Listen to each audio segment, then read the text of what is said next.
Hello बच्चों, कैसे हैं? एकदम ठीक हैं। आज हम कॉर्डेटा के बारे में समझेंगे और हम लोगों ने नॉन कॉर्डेट्स को थोड़ा-सा क्विक समझ लिया और सबसे अच्छी चीज़ ये कि जो कुछ भी पढ़ा है उसके बाहर कुछ नहीं जाएगा। इसके पहले वाले जो भी लेक्चर्स हैं, तो नीचे डिस्क्रिप्शन में प्लेलिस्ट है, आप वहाँ से जाकर चीज़ों को देख सकते हैं बहुत सिस्टमैटिक तरीके से। आज जो हम पढ़ने वाले हैं, वो क्या है? हम कॉर्डेट्स के बारे में समझेंगे। ऐसे ऑर्गेनिज़्म जिनके पास अपने खुद के नोटोकॉर्ड होते हैं। नोटोकॉर्ड एक सपोर्टिंग स्ट्रक्चर है, जैसे हमारी जो रीढ़ की हड्डी है ना, ये भी पहले नोटोकॉर्ड हुआ करती थी। तो जिनके-जिनके पास भी लाइफ में एटलीस्ट एक बार भी नोटोकॉर्ड रहा है, उनको हम कॉर्डेटा कैटेगरी में डालते हैं। हम हेमिकॉर्डेटा में थोड़ा कन्फ्यूज़ हो गए थे कि वो जो स्टोमोकॉर्ड है, वो भी इसी का पार्ट है, इसलिए पहले वाले क्लासिफिकेशन में जो हमारे सिलेबस में नहीं है, उसमें हेमिकॉर्डेटा को कॉर्डेट्स में ही डाला जाता था, बट अब उसको सेपरेट फाइलम में डाल दिया गया है। ठीक है? कॉर्डेट्स को पढ़ेंगे। कुछ ऐसे कॉर्डेट हैं जिनमें लार्वल स्टेज में ही सिर्फ नोटोकॉर्ड होता है। उनका नाम अलग, उनका फाइलम अलग, उनकी क्लासिफिकेशन अलग की गई है। दूसरा ऑप्शन, कुछ ऐसे कॉर्डेट्स हैं जिनमें एम्ब्रियोनिक स्टेज से लेकर लार्वल स्टेज से लेकर एडल्ट स्टेज तक उसमें नोटोकॉर्ड होता ही होता है। उनको अलग सेफेलोकॉर्डेट्स में क्लासिफाई किया गया है। इससे पहले वाला यूरोकॉर्डेटा। और जो हम लोग हैं, हमारा सिर्फ एम्ब्रियोनिक स्टेज में जो है ना, उस टाइम में ही हमारे पास नोटोकॉर्ड होता है।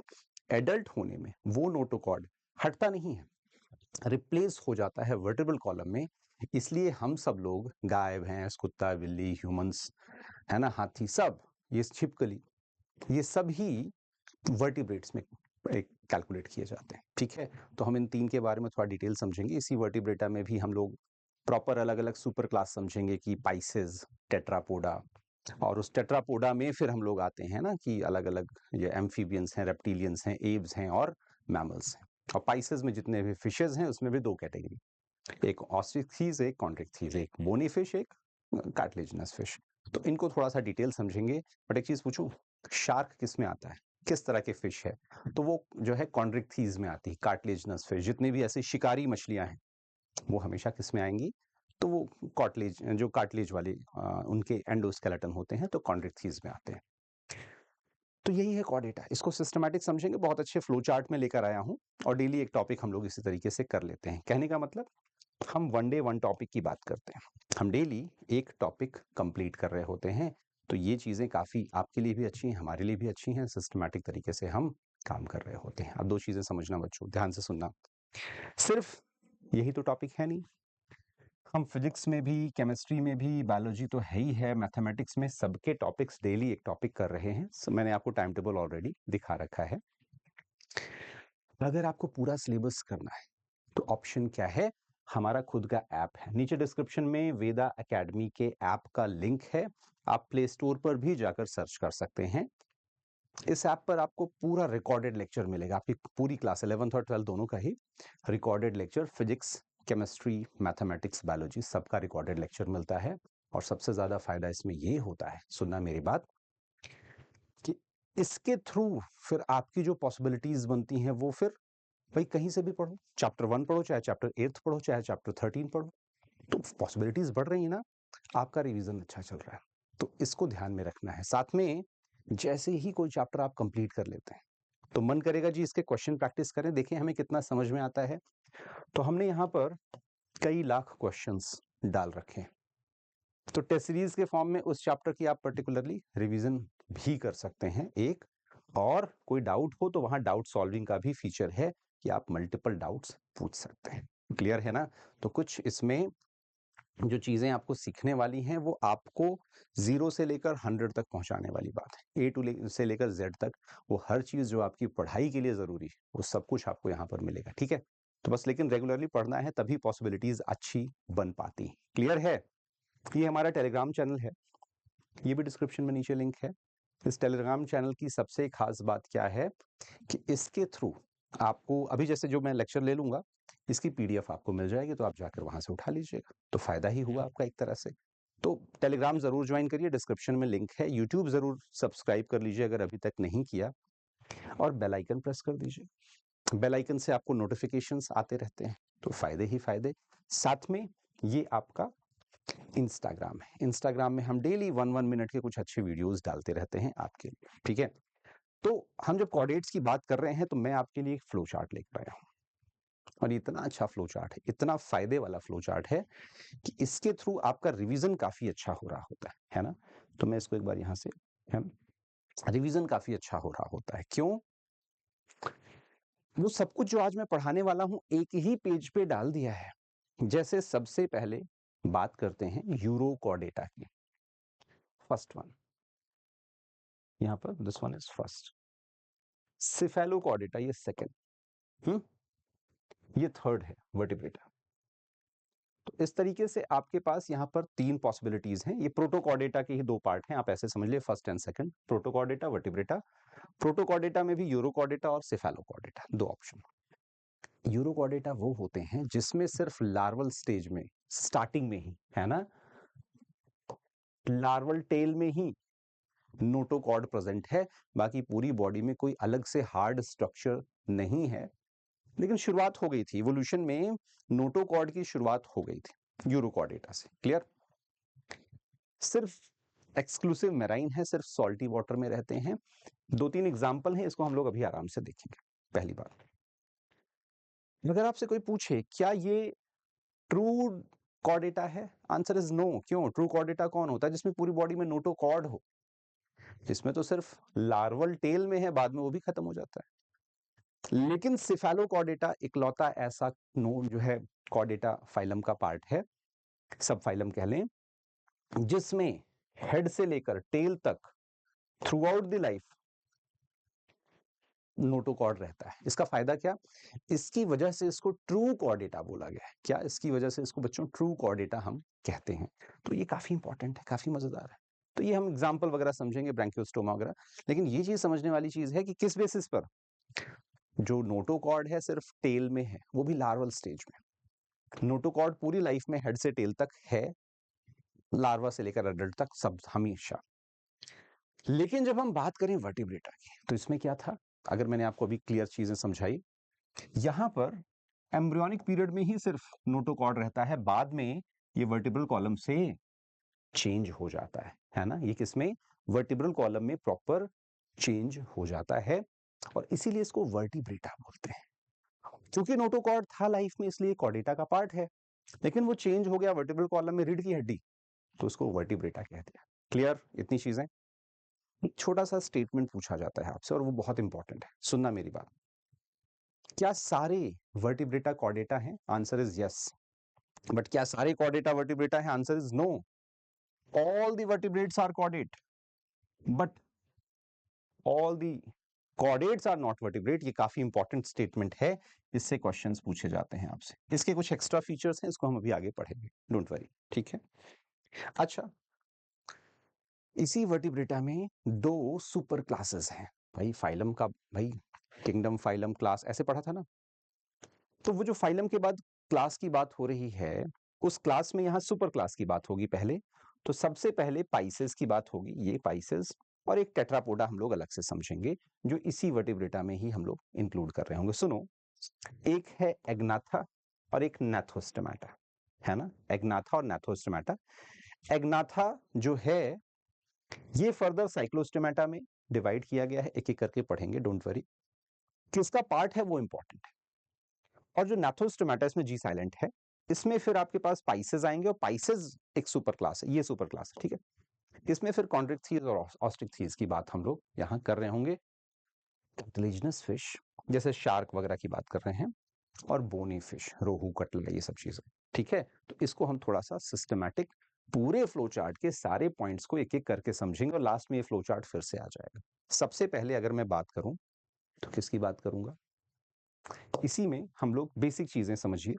जितने भी कॉर्डेटा हैं उनके अंदर किस बेसिस पे उसको कॉर्डेटा बोला गया है, तो पहली चीज तो क्लियर है कि नोटोकॉर्ड। लेकिन इसके अलावा भी ये कुछ फीचर्स हैं जिसके बेसिस पर इसको नोटोकॉर्ड बोला जाता है। मतलब किसी भी कॉर्डेटा में नॉर्मली ये फीचर मिलते ही मिलते हैं। पहली चीज क्या होगा? इसमें हमेशा डॉर्सली नर्व कॉर्ड होगा, है ना? एक चीज तो नर्व कॉर्ड आप देख रहे हैं पीठ की तरफ, डॉर्सल का मतलब मैंने आपको बताया था पहले। और ये नर्व कॉर्ड है ना, उसके नीचे नोटोकॉर्ड, याद रखना, ऊपर नर्व कॉर्ड, नीचे नोटोकॉर्ड। नोटोकॉर्ड फ्लेक्सिबल है और मिड डॉर्सल लाइन में है, देख लो बीच में मिड डॉर्सल लाइन, ये दिख रही है आपको चीजें, ठीक है, मिड डॉर्सल लाइन, यहां से आपको क्लैरिटी मिलेगी। तीसरी इंपॉर्टेंट चीज, किसी भी कॉर्डेटा के अंदर लाइफ में एटलीस्ट एक बार ये गिल स्लिट मिलेगा ही मिलेगा बच्चों, क्योंकि ये पानी में रहते थे। हमारी भी बात अगर हम कर लें तो हम मदर के जब वोम में रहते हैं तो वहां पर भी तो जो है एमनियोटिक फ्लूइड वगैरह है, उसी फ्लूइड में ही तो हमारा सब रेस्पिरेशन सारी चीजें होती हैं। ये बाद में खत्म हो जाता है हमारे गिल स्लिट्स, लेकिन एम्ब्रियोनिक स्टेज में हमारे पास भी यही गिल स्लिट्स होते हैं। ये बड़ी यूनिक चीज है। पोस्ट एनल टेल, हमारे पास जो कॉकिक्स बोन है हिप में, वो अब डिमिनिश्ड हो गई, अदरवाइज वहीं से पूंछ होती थी, और इस पूंछ की लास्ट बोन अभी भी कॉकिक्स में हिप बोन के पास में थोड़ी सी इतनी सी है, छोटी सी, पता नहीं चलता, बट उसको आप जब स्केलेटन देखेंगे तो देखेंगे अलग सी बहुत छोटी सी बोन निकल कर आई। बाकी सब में ये टेल अभी भी है, तो पोस्ट एनल टेल होना ये कॉर्डेटा का एक फीचर है। गिल स्लिट्स का प्रेजेंट होना या उसका वेस्टिजियल फॉर्म में रहना, ये भी एक कॉर्डेटा का फीचर है। नर्व कॉर्ड नोटोकॉर्ड का होना भी एक कॉर्डेटा का फीचर है। आप अगर मेरी बातें ये सारी इस डायग्राम से आप समझ पा रहे हैं तो ये बेसिक चीजें हैं। तो अगर मैं आपको समझाऊं दोनों के बीच में डिफरेंस, तो डिफरेंस वाइज जरा इसको समझो, है ना, काफी इंपॉर्टेंट टेबल है ये, इससे आपको क्लैरिटी मिलेगी। सबसे इंपॉर्टेंट चीज, जितने भी कॉर्डेटा हैं, है ना, इसमें नोटोकॉर्ड लाइफ में एक बार होता ही होता है, इसमें कोई कंफ्यूजन नहीं होनी चाहिए। और इसमें not present in any like form of life, चाहे लार्वल हो चाहे एम्ब्रियोनिक हो, चाहे जिंदगी में कभी कॉर्डेटा में, नॉन कॉर्डेटा में नोटोकॉर्ड था ही नहीं, है ही नहीं, वरना तो इसमें आ जाता है। इंपॉर्टेंट चीज, इनका जो नर्व कॉर्ड है या नर्वस सिस्टम है वो डॉर्सली प्रेजेंट होता है, याद रखिएगा, है ना। इनका जो नर्वस सिस्टम है वो वेंट्रली प्रेजेंट होता है। क्लियर, ये दो चीजें, डॉर्सल मतलब पीठ की साइड, वेंट्रल मतलब आगे की साइड। आप ये भी कह सकते हैं यहां पर वो हॉलो होता है, यहां पर वो सॉलिड होता है, वो भी एक पॉइंट है, बट ये दो पॉइंट आप याद करिए जो मैं मार्क कर रहा हूं, इंपॉर्टेंट है, इससे पूछे जाते हैं क्वेश्चंस, ठीक। अगली चीज, फेरेंजियल गिल स्लिट्स यहां पर है ना, और फेरेंजियल गिल स्लिट्स यहां पर कभी थी ही नहीं, एब्सेंट, नॉन कॉर्डेट में। यहां पर post anal tail at least life में एक बार तो थी, इंक्लूडिंग ह्यूमंस। यहां पर ऐसी कोई चीज थी ही नहीं। किसी कॉकरोच में टेल देखा है क्या? नहीं देखा ना। अच्छा, हार्ट वेंट्रल है, वेंट्रल समझ के आगे की साइड कॉर्डेट्स में। डॉर्सल वेंट्रल का तो फंडा समझ गए, पीठ की साइड को डॉर्सल बोलते हैं, पेट वाली साइड, आगे वाली साइड को क्या बोलते हैं? वेंट्रल बोलते हैं। तो हार्ट हमेशा वेंट्रल, यहां पर ये डॉर्सल होता है। डिफरेंस देख रहे हो? आपको 5 पॉइंट तो ऐसे ही बता दिए, हर एक के आधे आधे नंबर भी जोड़ो तो 5 नंबर का काम हो गया। फाइनल एग्जाम्स में ऐसे ही क्वेश्चन आते हैं, इंपॉर्टेंट है। ब्लड वेस्कुलर सिस्टम डेवलप्ड है, ये चीजें आप लिखना चाहें तो लिखें। ये बाकी 3 points, blood vascular system less developed, extra points हैं, बट ये 5 पॉइंट बड़े इंपॉर्टेंट हैं जो आपको याद रखने हैं। बाकी यहां से आप देख लेंगे उसी का हेपाटिक पोर्टल सिस्टम जो किडनी वाला होता है, वो सब चीजें यहाँ प्रेजेंट होती हैं। यहाँ किडनी नहीं तो काहे का हेपाटिक पोर्टल सिस्टम, ऐसे तो मैं 50 लिखवा दूं, बट शुरू के 5 आपको जरूर से जरूर याद रखने हैं, ठीक है। इसमें कहीं कोई कंफ्यूजन नहीं। तो इसका मतलब कॉर्डेटा को मैं 3 सब फाइलम में डिवाइड करूंगा। सबसे पहला यूरोकॉर्डेट, इसके बाहर एक कार्बोहाइड्रेट की लेयर होती है, उसका नाम होता है ट्यूनिसिन लेयर, ट्यूनिसिन, और इसी वजह से इसका दूसरा नाम है ट्यूनिकेटा। एनसीईआरटी में नहीं लिखा हुआ है कि ट्यूनिकेटा नाम क्यों पड़ा, मैं ऐसे ही बता रहा हूं। सिफेलोकॉर्डेटा, मैंने बोला ना हेड से लेकर टेल तक नोटोकॉर्ड प्रेजेंट है, और वर्टिब्रेटा आपको बताया ही एम्ब्रियोनिक स्टेज में तो प्रेजेंट है, बट बाद में it is replaced bye vertebral column, ठीक है। तो 3 पॉइंट्स आपको यहाँ पर मतलब एक पॉइंट वाइज आपको समझ में आ रहा है। तो यूरोकॉर्डेटा मैंने वैसे भी बता दिया आपको, आपको सिर्फ एग्जांपल पर फोकस करना है, एसिडिया, सेल्पा एंड डोलियोलम, ठीक है। बाकी चीजें वही हैं जो मैंने आपको बताया। सिफेलोकॉर्डेटा की बात करें तो हेड से टेल तक है, ऐसा फिश लाइक बॉडी, है ना, फिश लाइक बॉडी है, ऐसा पूछ लेते हैं कई बार। ये सारे पॉइंट्स इंपॉर्टेंट हैं। मेल फीमेल अलग अलग हैं। ये ब्रैंकियोस्टोमा का ही दूसरा नाम है एम्फियोक्सिस या फिर लैंसलेट, ये दोनों ही नाम आप याद कर लीजिएगा। ब्रैंकियोस्टोमा में आपको दोनों नाम याद रखने पड़ेंगे, तो एग्जाम्पल से क्वेश्चंस पूछ लेते हैं। और जब वर्टिब्रेटा की बात करें तो आपको पता ही है बाद में ये चीजें बोनी स्ट्रक्चर या कार्टिलेजिनस स्ट्रक्चर वर्टिब्रल कॉलम में कन्वर्ट हो जाती हैं। तो वो का वाकई इंपॉर्टेंट हो गया कि नोटोकॉर्ड नहीं है, notochord replaced by some hard structure. Clear? तो अब जरा समझो इसको भी। वर्टिब्रेटा का फर्दर क्लासिफिकेशन, ये जितने भी फ्लो चार्ट है ना, यही आपकी आंखें खोले, वरना आप कंफ्यूज होते रहोगे। ये यार ये नाम सुना है बट इसका मतलब नहीं पता, ये कहां से आ गया, ऐसे क्वेश्चंस पूछते हैं आपसे। तो इस पर थोड़ी सी तैयारी करिए, समझिए। यहां जो वर्टिब्रेटा है, वर्टिब्रेटा में अगर वो जॉलेस है ना, इस बात को समझना, तो उसको बोला एग्नाथा। और एग्नाथा में साइक्लोस्टोमेटा एक क्लास है, याद रखना, अभी बात हो गई थी। उसी तरह नेथोस्टोमेटा जो है, स्टोमा का मतलब होता है माउथ, तो इसमें जॉ है, स्टोमा का मतलब ही हो गया माउथ। तो सुपर क्लास स्पाइसेस जिसमें फिश फिन्स हैं, स्पाइसेस मतलब मछलियां, और एक टेट्रापोडा जिसमें लिम्स हैं, पैर हैं, 4 पैर, टेट्रा मतलब 4, हमारे पास 4 पैर हैं, हाँ है ना। पैर तो नहीं बोलेंगे, लिम्स का मतलब अपेंडेजेस होते हैं, हाथ और पैर को मिलाकर लिम्स बोलते हैं, प्लीज याद रखिएगा, ठीक है। तो एम्फीबिया, रेप्टिलिया, एब्स और मैमेलिया, यहाँ पे 4, यहाँ कॉन्ड्रिक्थीज और ऑस्टिकथीज। इससे क्लैरिटी मिलेगी। इसकी पीडीएफ चाहिए, टेलीग्राम पर है, नीचे डिस्क्रिप्शन में जो लिंक है वहां पर वो चीजें आपको मिल रही होंगी। तो एक एक करके थोड़ा डिटेल में समझते हैं, क्विक, कि जितने भी हम वर्टिब्रेटा की बात कर रहे होंगे, ये देख रहे हो, ये सारे वर्टिब्रेटा है, जितने भी घोड़ा, आदमी, ह्यूमन, सब कुछ है ना। तो इसमें सबसे पहले साइक्लोस्टोमेटा, अच्छा ये एक्सटिंक्ट वगैरह वाली भी कुछ चीजें हैं जो मैंने यहाँ पर नहीं डाली, जो एक्सटिंक्ट हो गई हैं। इसके एग्जाम्पल में पेट्रोमाइजोन याद रख लीजिएगा। इसमें गिल स्लिट्स कितने होते हैं पूछा जाता है। माउथ थोड़े सर्कुलर हैं, सकिंग टाइप ऑफ माउथ है, अलग से तो है नहीं, देख रहे हो ये माउथ, ये ऐसा दिख रहा है। तो कोई हार्ड स्ट्रक्चर नहीं, इसमें टीथ वगैरह हैं, जैसे नहीं शार्क वगैरह में होती, वैसा कुछ जॉ जैसा नहीं है।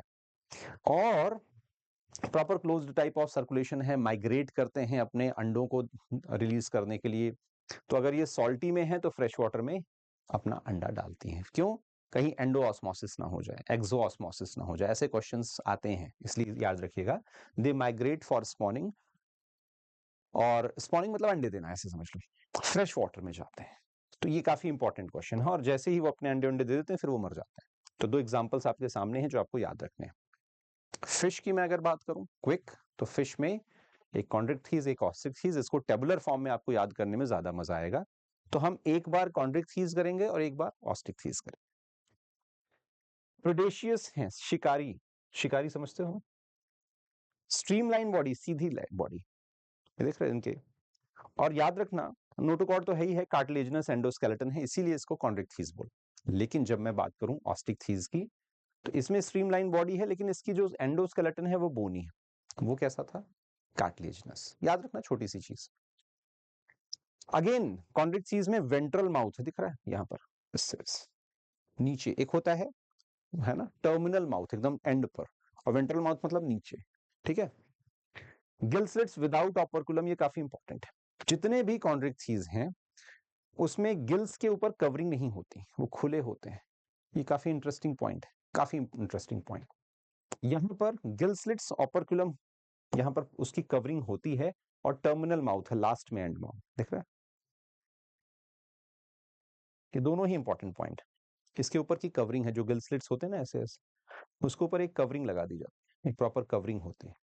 तो ऑपरकुलम प्रेजेंट इन ऑस्टिकथीज आपको लिखना पड़ेगा अगर क्वेश्चन आता है तो।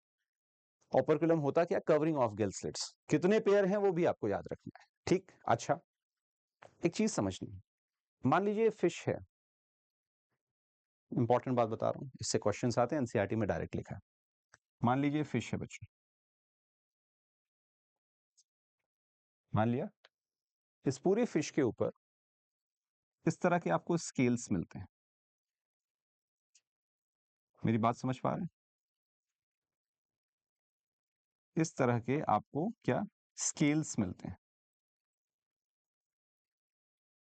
अब ये स्केल डिफरेंट शेप के होते हैं, जैसे यहां पर लिखा है प्लेक्वाइड स्केल, दिख रहा है, ये ऐसे से एकदम खतरनाक,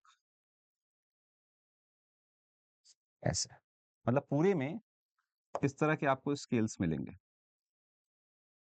ऐसे छोटे छोटे आप बना लीजिए। तो प्लेक्वाइड स्केल प्रेजेंट इन, ऐसा क्वेश्चन पूछ लेते हैं, कोई एयर ब्लैडर नहीं है, तो उसकी वजह से इनको कंटिन्यूअसली स्विम करना पड़ता है। ब्लैडर है तो उसी में फ्लोट कर रहे हैं, पड़े हुए हैं तब भी कोई दिक्कत नहीं, डूब नहीं रहे हैं, लेकिन इनको कंटिन्यूअसली स्विम करना होता है। जितने भी ये प्रेडेशियस शार्क वगैरह है ना, देखो कितना खतरनाक है। लेकिन जब मैं बोनी फिश की बात करूं तो यहां पर साइक्लॉइड और टिनॉइड टाइप के स्केल्स हैं, दिख रहा है, ऐसे और ऐसे स्केल्स अगर ऐसे हो तो उसकी बात यहां पर की गई है ना। साइक्लॉइड थोड़े सर्कुलर हैं, टिनॉइड थोड़े से यहां पर इस तरह से टर्न है। एयर ब्लैडर इसमें प्रेजेंट है, इसलिए इनको कॉन्टिन्यूअसली स्विम करने की जरूरत नहीं होती है। बहुत छोटी सी बात है बट काफी इंपॉर्टेंट है, याद रख। कोल्ड ब्लडेड कौन से? कॉन्ड्रिक्थीज, याद रखना इंपॉर्टेंट। टू चैम्बर्ड हार्ट, अच्छा मछली है तो टू चैम्बर्ड हार्ट ही होगा, इसमें सोचने की जरूरत नहीं है। और कोल्ड ब्लडेड सभी में रहेगा। तो ये दोनों चीजें कॉमन है, चाहे कॉन्ड्रिक्थीज की बात कर लें चाहे ऑस्टिकथीज की बात कर लें, इसमें भी कोई कंफ्यूजन नहीं होनी चाहिए। चलिए फिर हम बात करें, ये कोल्ड ब्लडेड समझ गए ना, इसी का दूसरा नाम है पोइकिलोथर्म्स। होता क्या है, बेस्ड ऑन द इन्वायरमेंट वो अपने इंटरनल टेम्परेचर को चेंज कर लेते हैं। मुझे और आपको ठंड कब लगेगी बताइए, ठंड कैसे लगती है, जरा इसका कंसेप्ट समझते हैं। ठंड लगने का एक्चुअल कंसेप्ट ये होता है कि जब मेरे टेम्परेचर जो कि 37 है उससे इन्वायरमेंट में टेम्परेचर कम हो जाए, तो उसको बोलते हैं फिर लेस टेम्परेचर वाले, तो वहां ठंड लगता है। लेकिन और क्योंकि मैं वार्म ब्लडेड हूं, अब उसमें क्या है कि मैं अपना टेम्परेचर कांस्टेंट रखता हूं 37, हम आप अपना टेम्परेचर 37 रखते हैं कांस्टेंट। कोल्ड ब्लडेड वाले कुछ और करते हैं। अच्छा हमें ठंड लगती है तो हम कुछ जैकेट पहन लेते हैं, एसी चला मतलब हीटर चला देते हैं, अगर गर्मी लगे तो एसी चला लेते हैं, यही तो होता है ना। इंपॉर्टेंट चीज क्या है, कोल्ड ब्लडेड वालों के पास कोई एसी तो है नहीं, जैकेट तो है नहीं, स्वेटर तो है नहीं, रजाई तो है नहीं, क्या करें। इन्वायरमेंट का टेम्परेचर होता है मान 35, वो अपने इंटरनल टेम्परेचर को भी 35 कर लेते हैं, एक लिमिट तक कर पाते हैं। 34 हुआ 34 कर लेते हैं, 38 हुआ 38 कर लेते हैं। तो बेस्ड ऑन द इन्वायरमेंट अगर वो बैलेंस करके रखते हैं तो उन्हें गर्मी सर्दी जैसी प्रॉब्लम नहीं लगती। इसी को बोलते हैं कोल्ड ब्लडेड एनिमल्स। अब ये हम एम्फीबियंस पढ़ेंगे, वो भी कोल्ड ब्लडेड है, ठीक है ना। तो ये आपको कंसेप्ट समझ में आ रहा है। और इसी का दूसरा नाम है पोइकिलोथर्म्स। क्या? पोइकिलोथर्म्स की बात कर रहे हैं। कॉन्ड्रिक्थीज में सेक्सेस सेपरेट हैं, क्लैस्पर होते हैं, ये काफी इंपॉर्टेंट पॉइंट है। जितने भी कार्टिलेजिनस फिश हैं उसमें होल्ड करने के लिए, है ना, क्लैस्पर्स होते हैं, देखो क्लैस्पर्स ये। तो ड्यूरिंग सेक्सुअल रिप्रोडक्शन उसमें क्लैस्पर्स होते हैं और उससे वो होल्ड करते हैं, पकड़ते हैं एक तरह से, है ना। मेल पार्ट हो गया क्लैस्प, ऐसे याद कर लीजिए, ठीक है। तो और इसमें ओवीपेरस है, एक्सटर्नल फर्टिलाइजेशन हमेशा होगा, अब आपको पता ही है। फीमेल ओवरी है, मेल टेस्टिस है, इस तरह के स्ट्रक्चर्स यहाँ पर फिश के आपने कभी नहीं देखे होंगे, इसलिए मैंने अलग से यहाँ पर डायग्राम आपको डलवा दिया, ठीक है। कहीं कहानियों में कोई कंफ्यूजन, जरा एग्जांपल्स देख लीजिए। डॉग फिश बहुत दूर से स्मेल को सूंघ लेती है, खून हल्का सा कट लगा वो दौड़ कर जाएगी, खा जाएगी आपको, है ना। डॉग फिश स्मेलिंग एबिलिटी की वजह से। Great white shark, torpedo, stingray, sawfish. तो ये सारी पॉसिबिलिटीज आपको यहां पर समझ लेनी होगी, क्लियर कंसेप्ट। ऑस्टिकथीज की बात करें, बोनी फिश, तो फ्रेश वाटर, मेराइन वाटर और एक्वेरियम में कौन कौन सा रख सकते हैं वो भी क्वेश्चन आता है। तो ये सारे एग्जांपल्स, रोहू, कटला, है ना, मगूर वगैरह। सी हॉर्स काफी बार पूछा गया है कि इनमें से कौन सा फिश है, और उसमें एग्जांपल दे दिया सी हॉर्स। देखने में लगता है क्या, ये तो हॉर्स लिखा है, बट ये एक तरह की फिश है और वो भी बोनी फिश है। क्लियर? बस आपको इतनी चीजें बिल्कुल क्लियर समझ में आनी चाहिए थी। ये मैंने दोनों का कंपेयर डाल दिया है। माउथ कैसा है ना, क्या माउथ कैसा है, वेंट्रल, यहाँ एंटीरियर। एक्सटर्नल लेयर्स की बात की, स्केल्स में कैसी चीजें हो गई वो मैंने बता दी। ये अपने सिलेबस में अब नहीं है बट मैंने पहले था इसलिए डाल दिया। ऑपरकुलम यहाँ नहीं है एक्सेप्ट इसके, बाकी इसमें प्रेजेंट है। क्लॉका वगैरह बोला ही बोला है। गिल्स की बात करें तो 5 to 7 पेयर, यहाँ 4 पेयर अभी पढ़ाया था आपको, ठीक है। स्विम ब्लैडर यहाँ पर प्रेजेंट है। और एक्सक्रीटरी मटेरियल यूरिया, ये काफी इंपॉर्टेंट है, एक्सक्रीटरी सिस्टम में पढ़ाऊंगा। तो इसमें यूरिया रिलीज होता है कार्टिलेजिनस में, और उसमें अमोनिया। अमोनिया ज्यादा पॉइजनस, ये हम एक्सक्रीटरी सिस्टम एक चैप्टर है वहां डिटेल में समझेंगे, दैट्स इट। तो इसी का पूरा फ्लो चार्ट है जो आज मैंने आपको पढ़ाने की कोशिश की है, और इससे रिलेटेड काफी अच्छे अच्छे क्वेश्चंस आते हैं। तो एक बार क्विक देखते हैं कि क्या हम उनको देख पा रहे हैं, समझ पा रहे हैं। इनका रिवीजन करना आपकी जिम्मेदारी। In which sub phyla notochord is present in the tail of larva. तो यूरोकॉर्डेटा की बात हम लोगों ने ऑलरेडी कर ली थी। ऐसे छोटे छोटे क्वेश्चन आपसे पूछ लिए जाएंगे, आपको रटा होना चाहिए।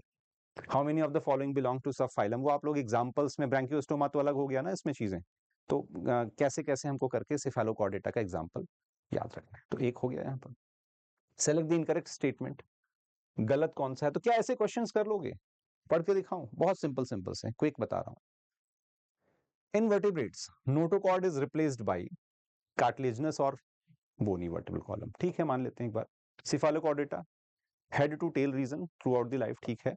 प्रोटोकॉर्डेटा या exclusive marine and notochord present in tail of adult, यहां ये गलत हो गया, तो यही इनकरेक्ट पूछा था। तो इस तरह से आपको आंसर बताना है कि एलिमिनेट करते जाएं और आंसर आपको पता चल जाएगा, ठीक है। Which of the following are characteristics of cyclostoma की बात करें तो सारी बातें हो गई, कोई कंफ्यूजन है नहीं, बेसिक सी चीजें। Which of the following is marine but migrate to spawning, अभी अभी हम लोगों ने पढ़ा था, है ना, कि जब भी हम इन सब की बात करते हैं, पेट्रोमाइजोन मिक्सिन वगैरह की बात कर रहे होते हैं, तो ये लोग जाते हैं स्पॉनिंग के लिए और उसके बाद वो मर जाते हैं, दे डाई। अंडे दे दिए, बस जिंदगी का जो लक्ष्य था वो खत्म हो गया, अंडे देना ही लक्ष्य था। खाए पिए बड़े हुए, रिप्रोड्यूस किया, फिर अंडे दिए और फिर वो अपने अंडे वगैरह देकर वहां पर चले गए। तो ये बहुत बेसिक सी चीज है जो आपको यहाँ पर समझ में आनी चाहिए। स्केल्स फाउंड इन कॉन्ट्रिक्सीज किस तरह की, तो हम लोगों ने अभी अभी प्लेकोइड के बारे में पढ़ा था, स्ट्रक्चर आपको पता ही है। साइक्लॉइड टिनॉइड तो ऑलरेडी पता है, बट प्लेकोइड वाले ना ऐसे कोई डायग्राम नहीं पूछेगा, आपके एनसीईआरटी में भी नहीं दिया है। डन है। अच्छा, फिश में पॉइजनस स्टिंग की बात करें तो ट्राइगॉन वगैरह की बात हम लोगों ने की थी। टॉर्पीडो तो करंट मारता है, ट्राइगॉन आपको क्या करता है, तो ये कुछ एक्स्ट्रा पॉइंट्स हैं जो आप याद कर सकते हैं। मैंने जो पूरा सिलेबस कराया है उसमें चीजें दे रखी हैं। इलेक्ट्रिक में टॉर्पीडो की बात हो ही गई। टॉर्पीडो के नाम पे बहुत से मिसाइल्स हैं, जो पनडुब्बियां होती है ना पानी के अंदर वाला, जो उसमें टॉर्पीडो करके बहुत से मिसाइल्स का नाम है। तो वो इलेक्ट्रिक करंट मारने वाली है ना, बहुत शॉक लगता है उसको छू लेने पर। तो इसी तरह से अपने प्रे से बचती भी है और मारती भी है, खाती भी है। एयर ब्लैडर रेगुलेट बायोन्सी किस में प्रेजेंट होते हैं, सबको बता दिया मैंने, बोनी फिश में प्रेजेंट होते हैं। जितने भी शार्क वगैरह हैं, कार्टिलेजिनस फिश हैं, कॉन्ड्रिक्थीज हैं, उनको लगातार स्विम करना पड़ता है इस चीज के लिए, ठीक है। That's it. तो क्या ये बहुत ज्यादा टफ था? मेरा आंसर है नो। आपको रेगुलरली पढ़ना है, इसी तरीके से हम लोग रेगुलरली मिलेंगे, पढ़ाई करते रहिए, खूब हार्ड वर्क करिए, लगिए और काम बनता जाएगा। दो चीजें आपसे बोलनी है। पहला, आपको YouTube पर जुड़े रहना है हमारे साथ में, इसलिए इसको सब्सक्राइब कर लीजिए। अगर आप पहली बार भी आए हैं तो ये आपकी जिम्मेदारी है कि आपको YouTube सब्सक्राइब करते हुए अपनी पॉसिबिलिटीज को बेहतर बनाना है, फर्स्ट। दूसरा, फॉलो करना है इंस्टाग्राम को। रेगुलर बेसिस पर हम कुछ ना कुछ नई चीजें यहाँ पर आपको भेजते रहते हैं, तो उससे भी आपका बेनिफिट होगा। और जो कुछ भी अभी पढ़ाया है, सर ये टेबल कैसे मिलेगी, जो भी पढ़ाया स्क्रीनशॉट ले ले, नहीं, आपको PDF भेज रहा हूँ। कहाँ पर? वेदा 11 ये जो टेलीग्राम चैनल है, यहाँ पर हर तरह का लिंक, हर तरह की पॉसिबिलिटीज आपके लिए ही दी गई है। डेली जो पढ़ाता हूँ उसकी PDF, क्लास का लिंक, साथ में बहुत से क्वेश्चंस, क्विज, पोलिंग, और आप डाउट डिस्कशंस भी यहाँ पर कर सकते हैं। हालांकि उसके लिए हमारा पूरा ऐप भी है जिसके थ्रू आप डाउट्स वगैरह पूछ सकते हैं, ठीक है। अगर आपको सच में एनिमल किंगडम बेहतर करना है तो एक काम करना पड़ेगा। क्या वो काम है? आपको जितने भी यहाँ पर मैंने अगेन बोला यूनिक फीचर्स हैं, ठीक है बच्चों, इन यूनिक फीचर्स को याद कर लेना होगा। दूसरा, जितने भी एग्जाम्पल्स हैं, अब उसमें भी उनका साइंटिफिक नेम है ना, और कॉमन नेम, ये सब चीजें अगर आपके पास दिमाग में रटी हुई हैं तो फिर आपको कोई भी नहीं कह सकता कि जी आपको ये चीज नहीं आती, है ना। तो ये चैप्टर बड़ा आसान है, बट अगेन इन दो चीजों पर आप पूरा का पूरा नोट्स बना ले। फिर भी मैंने ये नोट्स काफी अच्छे बनवाए हैं, यूनिक नोट्स हैं। आपको किसी भी, ना कोचिंग में, ना ऑनलाइन यूट्यूब पर, ना किसी ऐप पर ये फ्लो चार्ट्स नहीं मिल रहे होंगे, है ना, क्योंकि ये बैठकर बनाए गए, राइट। और इस फ्लो चार्ट का सिर्फ एक मकसद है, आप लोगों को वो टॉपिक्स कैसे अच्छे से रिवाइज करवा दें। क्लियर? तो पढ़िए, रेगुलरली पढ़िए, रिवाइज करिए, फायदा आपका ही है, डायरेक्ट फायदा आपका है। जितनी मेहनत कर रहे हों उस मेहनत का ये है कि वो कभी वेस्ट तो जाती नहीं वैसे भी, और इसकी वजह से फायदा ये होगा कि फाइनल जब मार्क्स आ रहे होंगे तो वो आपको सेटिस्फैक्शन फील होता होगा, ठीक है। तो आज के लिए इतना ही रखते हैं। पढ़ते रहिए, खूब मेहनत करिए और रेगुलरली क्लास में आइए। ठीक है? बाय, बाय बच्चों। नोट्स बना लेना ज़रूर, ठीक है? बाय।